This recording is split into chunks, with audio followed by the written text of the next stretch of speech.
Hello, everybody, and thank you for watching Your Revolution Los Angeles. We have with us a very special interview with a great guest, Emma Khodaverdian. Am I saying that right? You got it. Khodaverdian. We got Emma Khodaverdian in here. Also with us to interview is Sky. Hey guys, thanks for having me. Happy to be here. Absolutely. So, so Emma, what's going on? How you doing today? I'm doing great. Thank you so much for having me.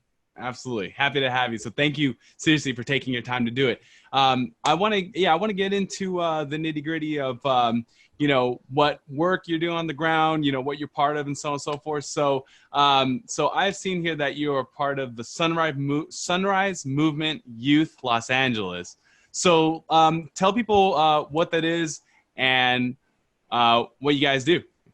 Yeah, absolutely. So the Sunrise Movement on obviously national scale is a youth-led movement working to demand for climate justice for communities on basically a policy level. That's really where our focus is at. And obviously right now the greatest pillar of the Sunrise Movement as a whole is the Green New Deal. So that's kind of what we're really pushing for and fighting for, is not only getting the Green New Deal in place, but also endorsing, supporting, fighting for candidates that support the Green New Deal and are going to take that action in the White House. And Sunrise LA Youth is essentially our youth chapter of Los Angeles. So the age range of the Sunrise Movement as a whole is anywhere from 13 around there to 35. So obviously that's a really wide age range, and we found that in Sunrise Los Angeles, it was pretty much as a whole very homogeneously on the older side, like 20s to 35. So we wanted to provide a space for the youth of Los Angeles to be able to essentially have an equitable space where they can hold leadership positions and really focus on those youth-led issues and kind of support the Los Angeles chapter as well, but also be our own entity.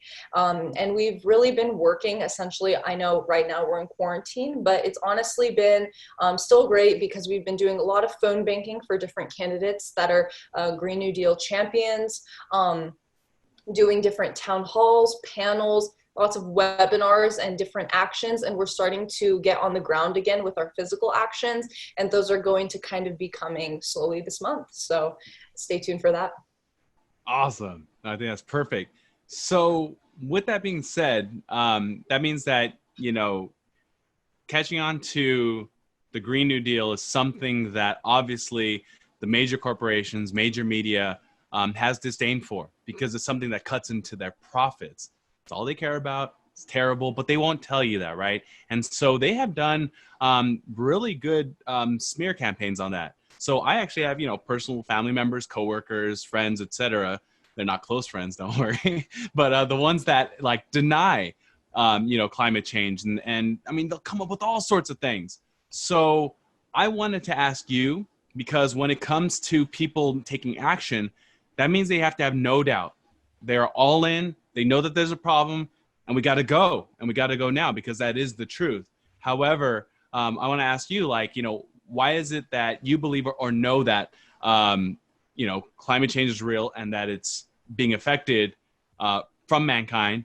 And what do you say to deniers' claims? Do you even get that? Do you get feedback from people that are denying what you're saying? How do you approach that? Yeah, so that's a great question. And oftentimes I find that deniers, number one, it's definitely the propaganda, the media kind of, showing them not necessarily data that's misconstrued or anything like that. It's just these really, eye-catching headlines that kind of make people lean more towards denying climate change. They're going to take away all your hamburgers, they're going to take away your jobs, ways that are truly going to affect them. And in turn, that's kind of been our goal at the Sunrise Movement.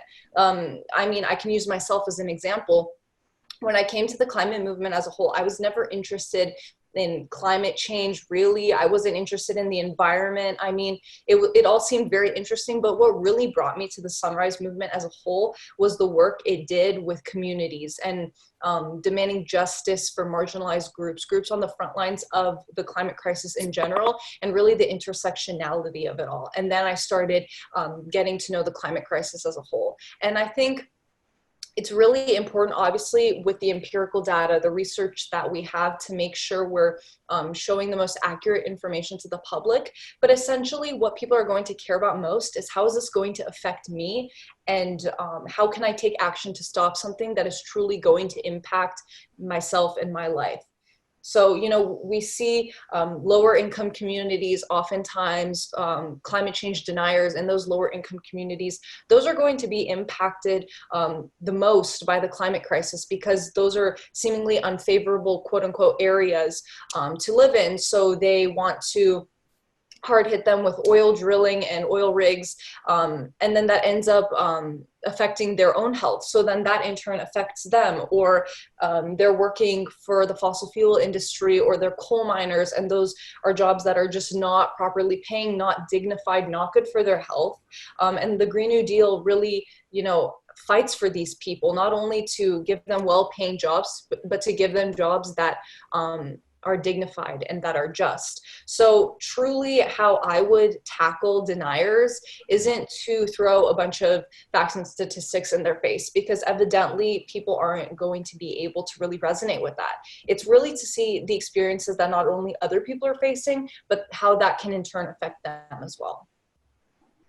Man, that's great and mind-blowing, because yeah, for the most part, you're thinking, all right, well, that means that eventually everything's going to get much hotter, or theoretically it's leading to, you know, the storms and the disasters that are going on, and so on and so forth. You know, but that's a perfect way to put it. So so for others that are trying to work forward and saying, like, all right, we need to take action, what is that specific action? Like, what are you guys doing on the ground? Yeah, that's a great question. So obviously many climate organizations and movements kind of differ with their main mission statement or goal. Obviously they have the one ultimate goal, but the tactics that they take tend to differ. So for the Sunrise Movement at a whole, it's really about policy, because essentially, our politicians are the ones hindering the laws and the legislation that could really put in place actual conclusive change to tackle the climate crisis.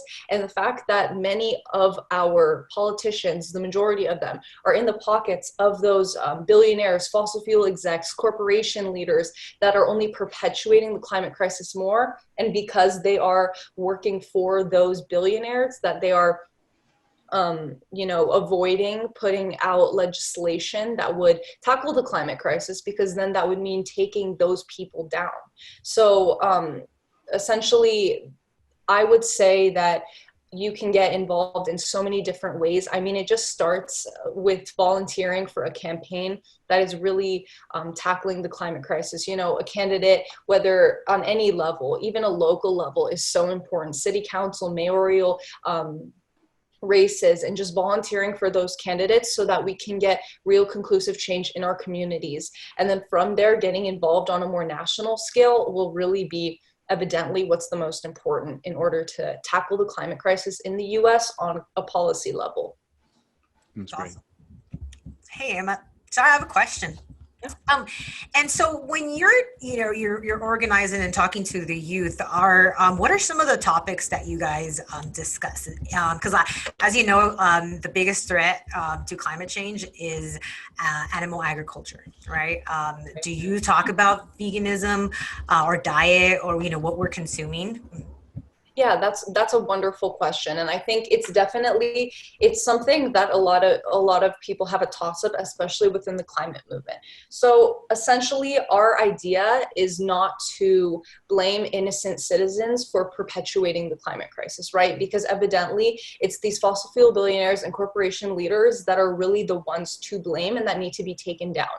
And it's this idea of eco-fascism, which unfortunately, a lot of the climate movement has kind of fallen down, and we're trying to get out of, which basically means blaming ordinary people for perpetuating the climate crisis, whether it be with your clothing practices, your eating habits, what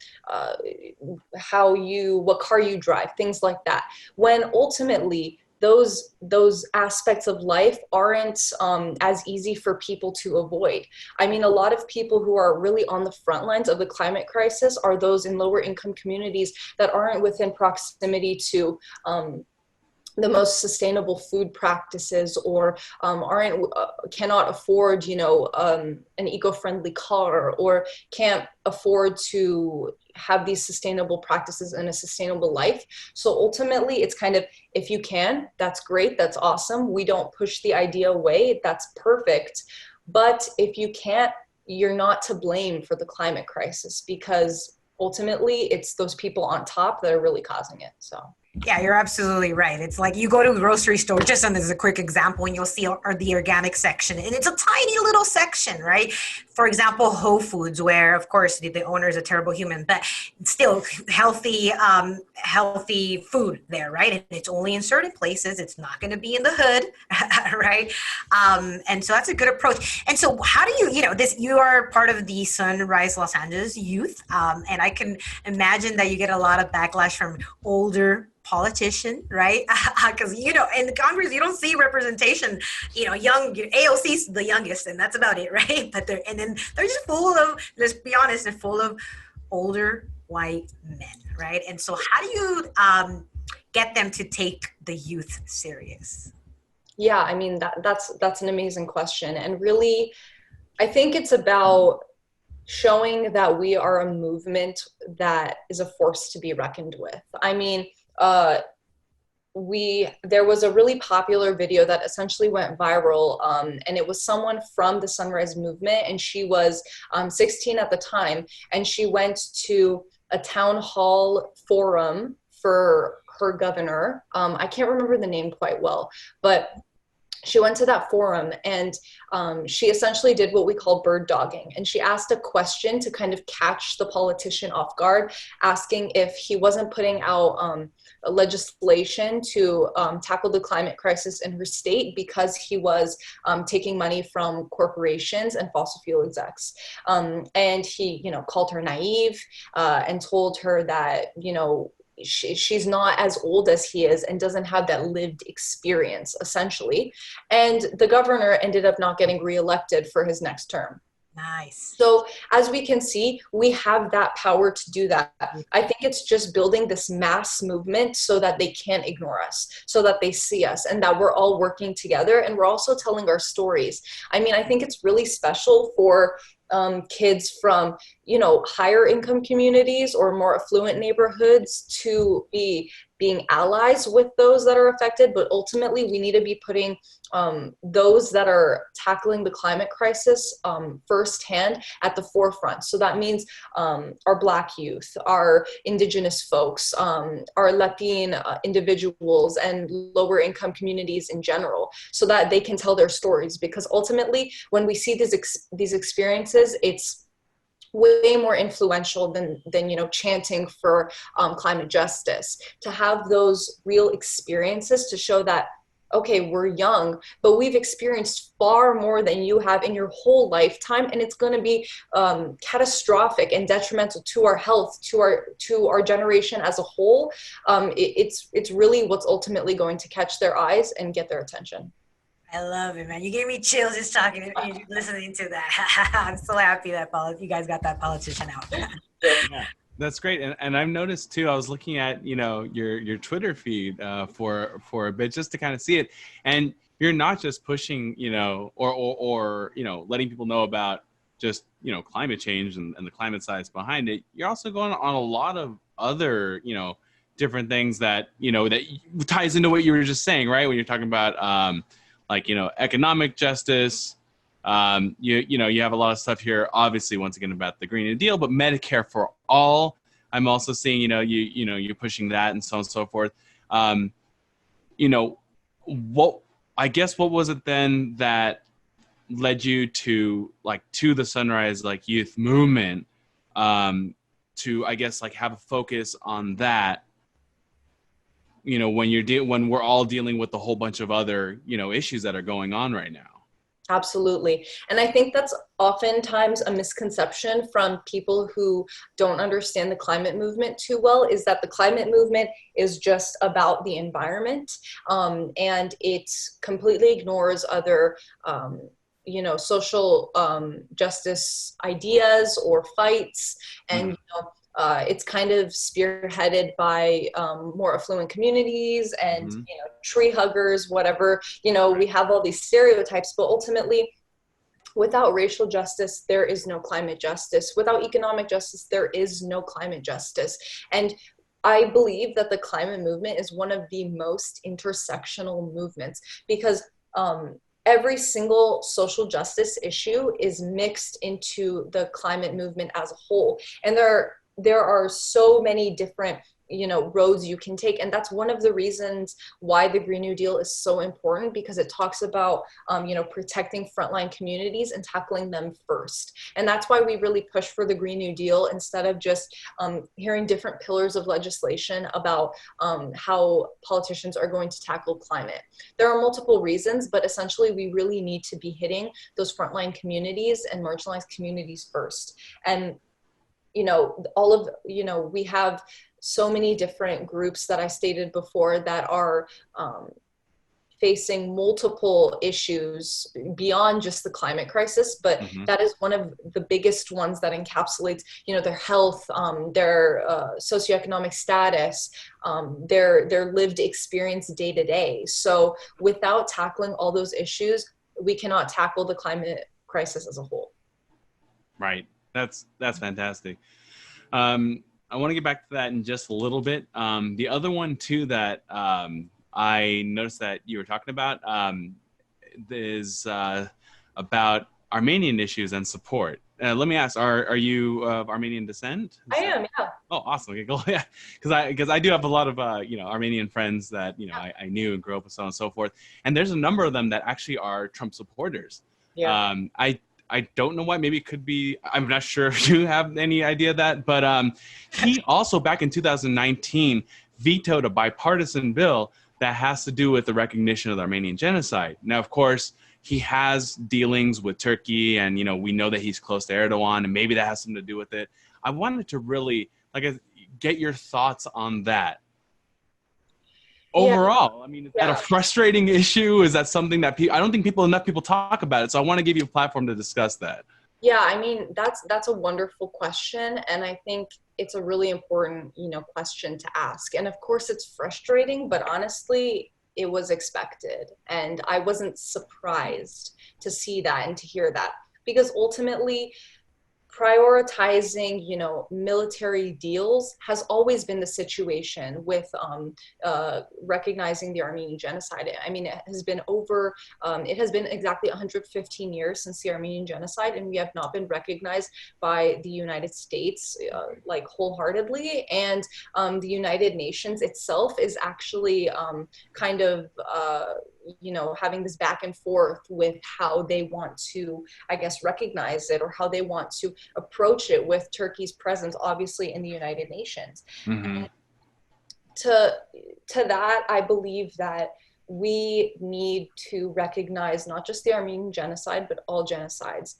And we have recognition of the Holocaust, and that's perfect, and that's amazing. And it's really important that we have so much recognition, and we see that Germany is still now, you know, paying essentially back for the years of absolute egregious actions that happened because of that. But we still have the genocide of the indigenous people in America, and there's absolutely no justice for them and for the Armenian genocide. So I really resonate with indigenous people when essentially their land has been stolen from them and they have no control over what happens. And you know, they're seeing their land literally being stripped of, you know, everything that it once was, and they don't even have control over that, because ultimately the US government is responsible for the oil drilling that they do there, you know, what monuments they decide to build on their sacred rocks or monuments or whatever that may be. So honestly, I just think that while it's very important to recognize the Armenian genocide, again, we have to recognize all genocides. And I think that's ultimately the important thing here, is that if we're not recognizing one, what about all the others that are still left completely not talked about and not recognized at all? Right. And that leaves, you know, people at a disadvantage for sure, especially when you know, indigenous people, they have to take blood quantum when they're born to essentially show how much indigenous blood they have, to quote unquote show what the US government owes them, what land, what resources, things like that. Right. So we need justice for our communities. And the fact that there is underlying, you know, political you know, exploitation involved with that has to do with, you know, just realizing that this happened and this was an issue, and you're standing as an ally with a nation is really unfortunate. Right. That's a great way to say it, because when you're mentioning that, like, hey, they're being exploited and so on and so forth, and especially even here with indigenous people all throughout the world have been victim to the corporatocracy that has taken over, and then also, you know, their exploitation of resources and labor has also led and contributed to the warming of the planet, the destruction of the planet, you know, so on and so forth. So that's what I'm thinking, that, yeah, they do all tie in, and I'm glad you mentioned that. So just really quickly to wrap up here, you know, how can the youth in LA really make a difference? Like, how can they join? You know, like where is it that they can get involved? Great question. What would you say to them? Yeah, absolutely. How the youth in LA can get involved with the climate movement. You know, there are multiple ways. I think it's just a matter of, you know, joining. For me, you know, I'm here repping the Sunrise movement. So joining a Sunrise chapter near you and really making sure your voice is heard as far as the experiences that you're facing. I mean, we really need people to be there and telling stories about the health issues that their communities are having because of the climate crisis, or the pipelines that are near them, or the lack of, proximity to healthcare because they live in a impoverished community. So not only just joining, but also really fighting and being there and making sure that somehow you're utilizing your voice and being in a space that your voice is heard and amplified as well. That's awesome. So I think, once again, as I mentioned on some of your on Twitter and some of your other social media, I'm sure you mentioned a lot of great things. I would love for people to see, you know, what you tweet out and so on. So how is it that other people can get a hold of you, or, you know, be able to follow you, etc.? Yeah, great question. So I think our greatest social media presence is probably via Instagram. It's at Sunrise LA Youth, just the one. And there you'll be able to really see kind of what actions we're working on and how you can kind of get involved with us as well. Awesome. All right. Hub coordinator of Sunrise LA Youth, Emma Khodaverdian, thank you so much for being on the show. I mean, we really appreciate your time and being able to, you know, share the information that you did. I really think it's going to help. Let's make this happen. Yeah, absolutely. Thank you so much for having me. Hey guys, thank you so much for watching this video. If you liked it, please tap the like, hit the bell, subscribe to us, and support us on Patreon if you want to join the cause to help us get corrupt bribes out of our nation's news media. Thank you so much for watching, and remember, this is your revolution.